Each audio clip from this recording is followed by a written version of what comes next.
everyone, so today we're going to be doing another Nancy Drew No Spoilers review. I have 5 more books. We are going to be covering book 26 to book 30. And I do have a really cute new sweatshirt. I actually made this myself back in summertime, like early summer, and I was playing around with some heat transfer vinyls, which I love. They're so much fun to do and like to customize like little shirts and anything you want to do. So I decided I wanted to kind of create my own little kind of like Nancy Drew inspired t-shirt design.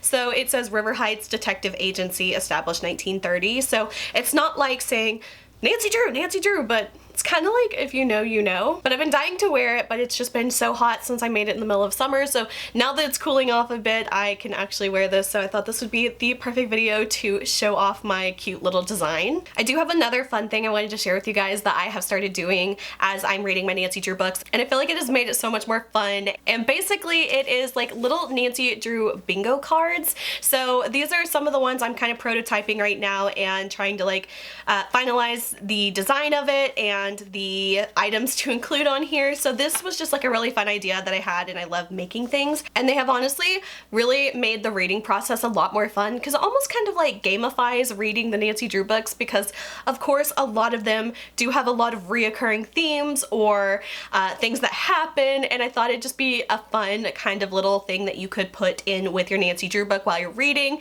Mark them off, see if you get a bingo for the story. I'm still tweaking some of the cards at the moment, but right now I do have about 32 different card variations that you can swap in and out of your book reading sessions. Of course, have the little free space here. You have a spot where you can write in what book you are reading, and I even have a little checkbox on the bottom with all the different ways that you can bingo. You can get 5 across, 4 corners, X shape, or a blackout. So you can check them off as you go. I have gotten multiple bingos on my cards, so I am still working on these at the moment, but if I do have them finished, I will have them linked below in my Etsy shop where you can purchase these. These are going to be a digital download only. Maybe in the future I might bring a physical bingo card set to my shop, but as far as right now, I'm just gonna do a downloadable printable thing. I'll keep it really affordable price wise, so you can download these, print them off yourself, and start playing a bingo as you go through the Nancy Drew book series. So I'll talk more about these as I started incorporating them into this book reading session. So from the last set of books, this was the current orphan counter,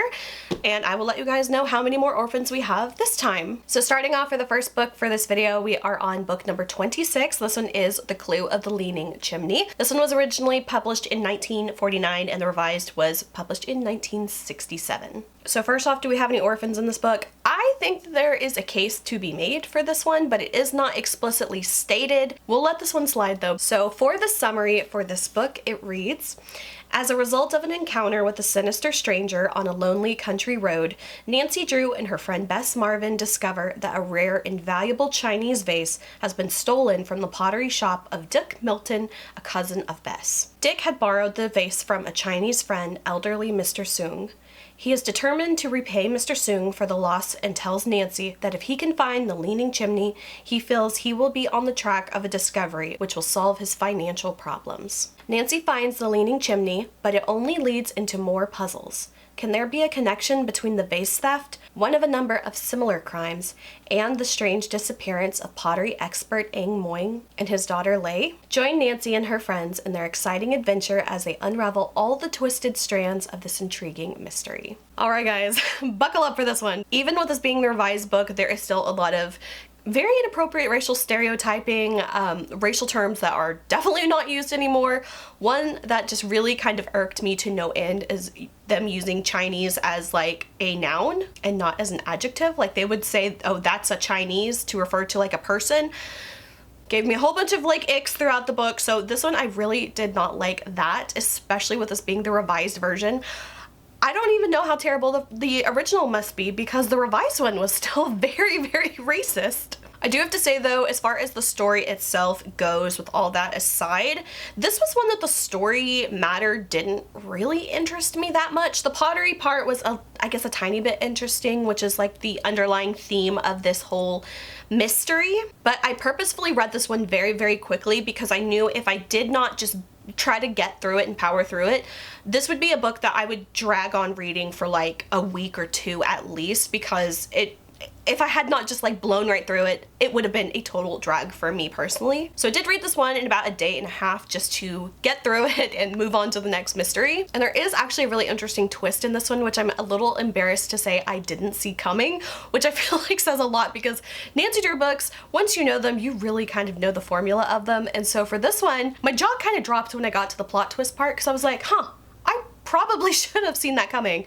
but I didn't. I'm sure some other people might see it coming. However, for some reason, it actually got me as a plot twist in this book. Another common theme that I seem to have with the Nancy Drew books, there is a part in this book where they are going to a specific place, and I just for the life of me cannot imagine what the layout of this place is supposed to be, you know, how it looks, what it is supposed to be, all that kind of stuff. Again, I'm trying to talk in vague terms to not ruin anything or spoil anything, but this was another case where I could not imagine the setting and location of this particular place. So that was a little frustrating for me. I would like reread paragraphs over and over and be like, what does that mean? What does this look like? How does this work? And another thing I want to mention, this is not a spoiler, it just kind of gives a little bit more of a tiny glimpse of like the backstory of Nancy Drew, which I thought was so interesting. And honestly, I'm not gonna lie, I kind of think it was like the singular most interesting thing in my opinion of this book. So at one point there is a mention of Aunt Eloise, which is of course Nancy's aunt and her father Carson Drew's sister, and numerous times Nancy will go and visit Aunt Eloise throughout the story, and she lives in New York.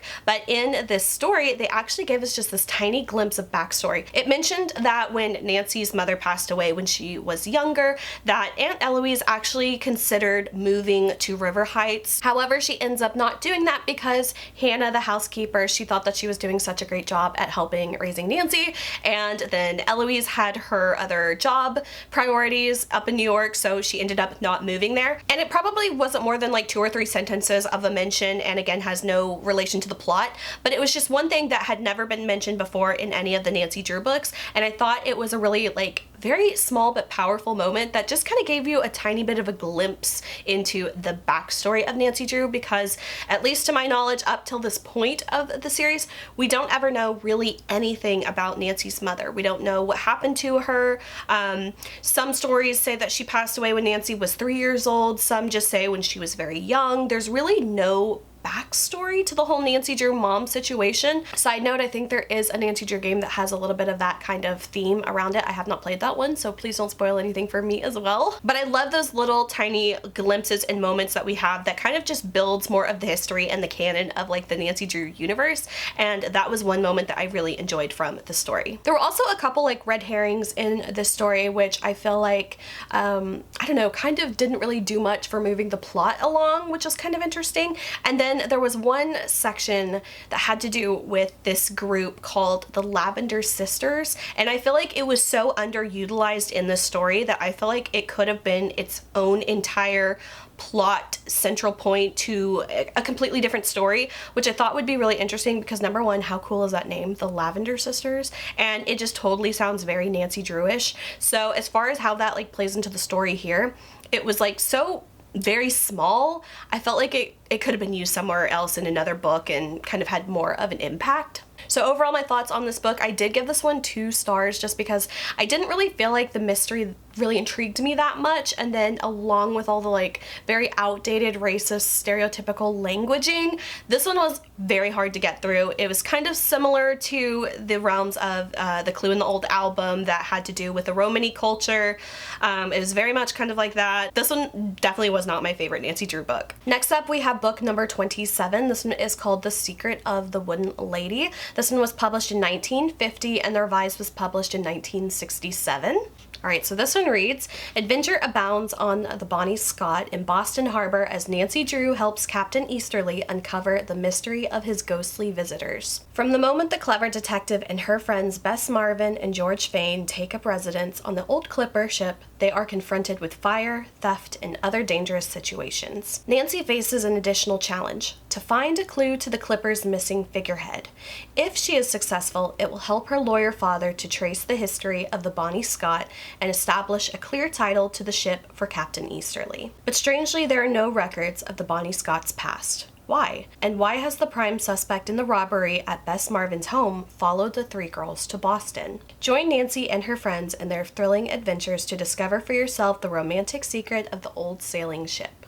So one little side note, I am currently watching the Nancy Drew CW series, and the Bonnie Scott is a plot point in the Nancy Drew TV show. So whenever I saw that this was the book where they were pulling some of that name and idea from, I got really excited to read this one. I have not finished the Nancy Drew series. I'm like midway through season 2, so please don't spoil that one for me. I do not believe we have any orphans in this story. And so my thoughts on this one, overall, number one of the plot points that really kind of drives me insane and happens a lot, I've noticed recently with a lot of Nancy Drew books, is that we kind of end up finding out immediately right off the bat who the villain is, or the suspected villain, and then it basically just spends the whole book chasing them and trying to like track them down and stuff like that, which is not my favorite type of style of the plots for Nancy Drew. I kind of like more when it's a mystery as to who the villain is, even if it's just a little bit further down the book that we kind of like have a person in mind, but I hate whenever it's just like right off the bat, it's this person, let's go get him. Because I feel like that's how this book was, and that was very kind of strange because the identifying characteristic that Nancy uses to pin this on the suspect is such a very strange feature, which I felt like was just, I don't know, a little bit too coincidental. Another part of the story, there is a clue that has to do with an initial, and there are so many characters in this book that has that initial, which I think is supposed to be on purpose to kind of make you question things, but we already know who the person is, so what was the point of that? There's 1, 2, 3, 4, 5 characters with that initial. Come on, a little overboard. So I just felt like the villain was nailed down way too quickly. I think it was literally like the 16th page where we pretty much figure out this is probably who did it, which is not my favorite. I like when there's a little bit more suspense built up to who the villain is. So that was one thing I didn't quite enjoy about this book. As far as the mystery of this one goes, I liked the story. I liked more of the setting of it with it being on a boat, because I thought that was so interesting with how much time they're spending on the boat, and it really goes into a lot of the anatomy of the boat, and I realized I am not very familiar with the anatomy because I had to look up a lot of stuff to try to figure out where they are at in this boat and how it correlates to the mystery and things like that. So that was one little struggle that I had to kind of familiarize myself with it. So overall, I did rank this one a 3-star. It definitely wasn't my favorite. It had all the elements that it could have been like a really awesome Nancy Drew story, but just some parts of it fell a little flat for me. And I think that just kind of goes along with the whole Nancy Drew formula. Sometimes they don't always stray far away from it, so it can kind of leave some mysteries to have more to be desired, which I felt was the case with this one, but I still liked it more than the last one, so I definitely had to rank this one 3 stars rather than 2. Next we have book number 28. This one is called The Clue of the Black Keys. This one was published in 1951 and the revised was published in 1968. Alright, and this one reads, Terry Scott, a young archaeology professor, seeks Nancy's help in unearthing a secret of antiquity which can only be unlocked by 3 black keys. While on an archaeological expedition in Mexico, Terry and Dr. Joshua Pitt came across a clue to the buried treasure. The clue was a cipher carved on a stone tablet. But before the professors had time to translate the cipher, the tablet disappeared, and with it, Dr. Pitt. Terry tells Nancy of his suspicions of the Tinos, a Mexican couple posing as scientists, who vanished the same night as Dr. Pitt. The young detective is plunged into an adventure that demands all of her ingenuity and bravery as she and her friends follow the tangled tale of clues that lead to the Florida Keys and finally to Mexico. Again, Carolyn Keene has woven a suspense-filled story that will thrill her millions of readers. So to my knowledge, I don't believe we have any orphans in this story. And starting off, one, again, not a spoiler, just a little like offhand comment that made me laugh so much when I read it in this book, is that Nancy makes a comment that her dog Togo is actually on a 3-week vacation with her Aunt Eloise. I'm not sure why that was mentioned in the story. It seemed kind of funny that they would give the dog a 3-week vacation. Hell, I don't even think Nancy takes a 3-week vacation between mysteries. So that was kind of an interesting little line that cracked me up when I read it. And you best believe there is some big flirting between Nancy and the young archaeology professor. So for this story, it kind of reminds me a lot of how the Quest of the Missing map kind of went. And for me, I feel like the pacing of the story was kind of off, especially since with like the cover art of this book, the title of it, the synopsis of it mentioning Mexico, I really thought the story was going to have a lot more action in Mexico, but you guys, I'm actually very sad to say that it's not as prominent as I would have expected from the book cover and everything like that. And it also reminds me just a little bit of the Hollow Oak, the Mystery of the Hollow Oak story, because that also took place, has to do with like a college archaeology class, so it's kind of a few parallels that I noticed through this book that kind of just felt like, oh, where have I heard that before? Where have I heard that before? Just little things like that. And another thing I wanted to mention is this is actually only the second book we have from Nancy Drew where she is going out of the country. So the first one was The Mystery of the Brass-Bound Trunk, when they are in the Atlantic Ocean, leaving the Netherlands, going to New York. So I guess that's technically the very first international mystery. And this one does make it the second international mystery, with Nancy going to Mexico. Very briefly, I might add, but it is the second one. And like I was saying with the last one, again, this is another case of we have an immediate finger pointing of who we think the villains are, and let's just spend the whole book chasing them, which is definitely the case again in this one. And I also hate whenever they do the whole like, okay, we're gonna take an ethnic culture for the story and we're gonna make the bad guys part of that ethnic culture. I kind of really hate when they do that. Something that always comes up in the Nancy Drew books that makes me think about is, how does Nancy just have this unlimited time, unlimited money to go anywhere, everywhere at the drop of a hat? No school, no job, no nothing. How does she do all this? And that was one thing that in this story, there is a point where Nancy is needing to go on a trip, but her father does not just immediately say yes. He will pay for it, but he will only let her go if she has a man with her. Which on one hand, I'm like, okay, whatever. And then on the second hand, I'm kind of like, well, with the amount of trouble Nancy gets into, she at least needs some kind of backup. So in this story, Nancy has to find a way to get to where she is trying to go to, which is another case of Nancy's brilliant mind coming to the rescue again. But it's also interesting because Nancy's best friends, Bess and George, are not able to accompany her, so Nancy has to find some new allies to help her throughout this adventure. And similarly, once we get towards the end of this book, there is another very similar, I guess let's call it treasure, and it kind of reminded me a lot of the treasure from the Clue in the old album. If you saw my review on that book, that was another one that was kind of like an iffy book for me. And the treasure at the end, it kind of just doesn't give you enough context for what it is. They hypothesize that it's one thing, but then they hypothesize that it's the complete opposite thing. So as far as the treasure goes in this one, it kind of just seemed a little at the end, and I wish they kind of would have either made it something a little bit more defined or just given you more context to it. So without ruining it, that's the best I can say as far as the treasure for this one. I felt like it just was a little bit out there. It's like, okay, is this good? Is this bad?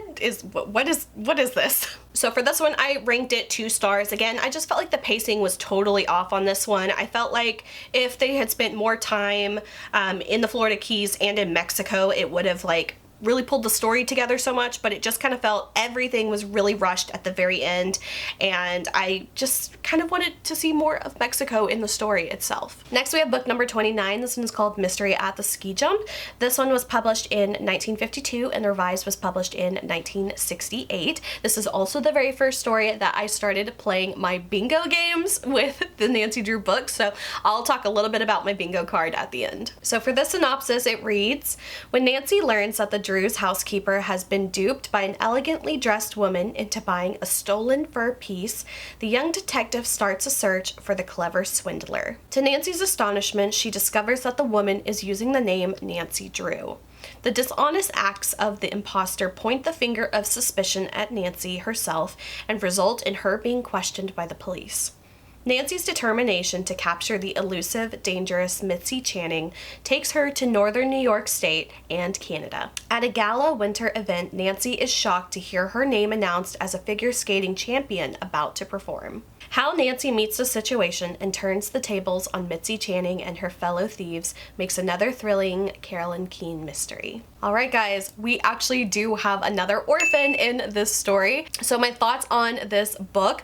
First off, I actually realized this is like the first true winter mystery we have had so far, and it has been 29 books and there hasn't been a true single winter yet. So that was one thing that I thought was really interesting about this story, and it kind of just gave it everything a little bit more of like a cozier kind of vibe. It was kind of like a very like romanticized winter setting, which I thought was a nice change of pace for Nancy Drew mysteries. We also finally have our third international mystery with Nancy going into Canada in this mystery. We have yet again another villain marked from the get-go, and now we're chasing them the whole time. So again, I felt like they did that a lot in these past block of books where I was really getting fed up with the idea of just saying from like page 10, okay, it's them, let's go get them. Also, we have a few more recycled plot points in the story. Again, we have another stocks fraud mystery on her hands, which we've already seen before in The Mystery of the Tolling Bell and The Ghost of Blackwood Hall, which were not too far ago. So again, we kind of got these recycled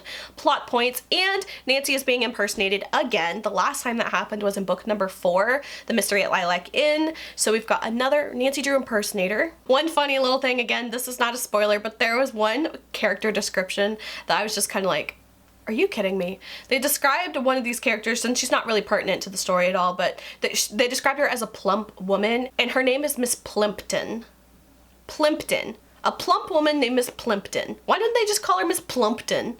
So that definitely made me laugh and roll my eyes. And we have another case of Nancy just flirting it up with another guy, especially in front of Ned at times, which is kind of bold of Nancy, if I do say so myself. Of course, it wouldn't be a Nancy Drew story without her miraculous skill. So not only can Nancy waltz, she can ski, and she can figure skate in the story. Of course, all perfect things for Nancy to be able to do at the drop of a hat. We do have another racist, dated, stereotypical term mentioned in this story, and I did not see that one coming at all, and it was so unnecessary, which makes me think like, why? How did that make it through the revised story? Just so you know what I'm saying, there is a point where a very folksy character uses the phrase Injun, I-N-J-U-N, like Indian. That just kind of had me going like, oh my god, what is going on? Again, I'm not sure why that's in the revised. And it was actually like, didn't need to be there at all. Like, it was just a single sentence that could have been deleted and it would not have affected anything. So shaking my head. But as far as my final thoughts on this one, I felt like the pacing of the story was actually very good. I felt like all the fun locations of interest weren't just all shoved to the very end of the book in like a 3-page span. So I actually felt like the travel was very well paced. I felt like the mystery is well paced. I liked the cozy, comfy kind of setting of the story as well. So I actually rated this one 4 stars. Although we did have a lot of recycled plot devices in the story, I felt like I really did like reading this one, and it just kind of kept me on my toes a bit. So I ranked that one 4 stars. And as far as my bingo card for the story goes, I got a 5 in a row of bingo, but you guys, I was so close to getting a 4 corners and getting a blackout. I had 1, 2, 3, 4, 5, 6 spaces left, and I would have had a blackout bingo on this Nancy Drew card, which it's kind of crazy. And the thing that I really liked about doing the bingo card was I felt like it kind of kept me a little bit more engaged with the story. Every like half a chapter I would, you know, read it, and then I'd take just a second, look over my bingo card, and I'd mark off whatever applied to that. And it was just kind of like a fun way to keep me more engaged, because sometimes I will find, especially with reading a lot of Nancy Drew books back to back, I can kind of get a little checked out at certain points. So this was like a really fun game for me that really made it a lot more fun. I overall just really enjoyed it. So this was one of my earlier like little bare bones kind of design that have morphed into more of like this kind of styles. All right, and finally for this video we have book number 30. This one is called The Clue of the Velvet Mask. This one is originally published in 1953 and the revised was published in 1969. Alright, so for this one it says, Carson Drew portends his teenage detective daughter's future adventure when he says half-jokingly, Nancy, don't let any of the party thieves ruin your evening. The masquerade party at the Hendricks mansion quickly turns into a mystery when Nancy and her favorite date, Ned Nickerson, spy a stranger about to climb the rose trellis to the second story. Who is this enigmatic man in the black cloak and the exotic woman in the Javanese costume? Are they members of the gang of the wily thieves who sneak into parties given by wealthy people and steal jewels and art treasures? And why is the owner of the black velvet hooded mask that Ned finds in the Hendricks garden so desperate to get it back? To find the answers, Nancy and her friend George Fane devise a daring plan. The two girls switch identities. George soon discovers while it is exciting to play amateur detective, it can be dangerous to masquerade as Nancy Drew. So we do not have any orphans in this story. However, I will say I will give this book the award for the most horrifying book cover. This is just a terrifying scene, and it kind of gave me the creeps every time I picked up this book. So I'm excited to put this book away and not have to look at this cover for a while because this one is just straight up terrifying. So one little point I want to mention, it's not quite, I guess you could kind of maybe call it a continuity error, but not quite. So in the last mystery, the mystery at the ski jump, this one takes place around the end of December or the beginning of January. However, in this book, the very next one, it takes place in June. So there's kind of a big gap between the last book and the next one, which I thought was kind of strange because it just makes me think like, does Nancy not have any mystery for 6 months and she's just chilling? For some reason, I can't imagine that, and it just doesn't seem very Nancy-ish. So that was one thing that I was just kind of like, that's an interesting choice that they made. Another case of a very obvious villain from the start. This one does have a little bit more of an interesting kind of spin on it when it comes to the villain. However, I have to say there are so many villains in this one. One thing I noticed about the story, there wasn't as strong as like a dual parallel mystery that is almost always in all the Nancy Drew books. There's always mystery A and mystery B, and somehow by the end those tie together to being done by the same people or tying in together somehow. This one I feel like didn't have as strong as like a mystery, B mystery kind of duality. And overall, I would say the mystery is pretty straightforward on this one. However, it's like you have to suspend a little bit of believability though, because if there is a ring of robberies going on at social events, why are people still putting on their social events and never locking up their treasures and their jewels and everything? It's just like on display for everyone to see, and they're having a whole bunch of strangers in their houses and things like that. It's like, okay guys, do we have any brain cells to rub together? But of course it wouldn't be a Nancy Drew book if there wasn't some kind of suspense of reality. And I also don't think Nancy really had much of like a new Nancy skill that she's showing off in this story. So they did give her a little bit of break, I guess, on being just truly outstanding at everything in life. So overall, my thoughts on this book, I thought that the mystery is pretty straightforward and there wasn't really too much to unravel with this one, which makes it a pretty straightforward read. I did rank this one 3 stars because I really liked the whole like masquerade theme of it. There's a lot of costuming and things, and those always just like make me really excited. So I ranked this one 3 stars. And for this bingo card for this mystery, I actually ended up with a double bingo on this one,